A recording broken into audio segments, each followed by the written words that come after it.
One from the middle, then the last one. Asked whether he was contemplating resuming his duties as director of the Kenya Anti-Corruption Commission on the strength of the Lady Justice Mary Angawa's ruling last week, Lumumba's response was brief. He wrote back, quote, "I left office on 5th September and it stays that way.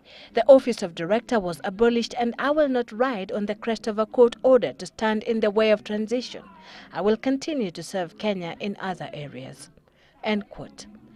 He had only served for 13 months when his stay at the helm of the KACC came to an abrupt end. The eloquent professor of law seemed to have fallen out of favor with members of parliament who initially endorsed his candidature for the office, saying he had all it takes to slay the dragon of corruption. His latest part with Tourism Assistant Minister Cecily Mbarire seemed to catalyze the MP's anger towards him. PLO claimed that Mbarire wanted to bribe him with 100,000 shillings so that he could stop investigations against a company in which her husband is a co-director, allegations that Mbarire denied and even sued Lumumba, claiming he had tarnished her name. When the Ethics and Anti-Corruption Bill came up for debate in Parliament, MPs hastened to amend it, smoothing the way for the exit of Lumumba and his deputies. Really, it's a fundamental change on the structure of the commission. It's done away with 12-member advisory board and they replaced it with 3 full-time commissioners. It's done away with the position of director and assistant directors and they replaced it with the position of a secretary to the commission. And so they were sent packing, and Lumumba has since maintained a low profile. I'll not be persuaded, I'll not be intimidated, I'll not be cajoled, I will answer no question.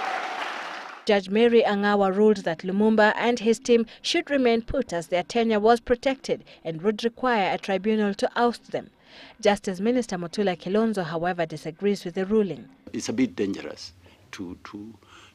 and careless to think that you can undo a law mandated by a constitution through a decision of the court.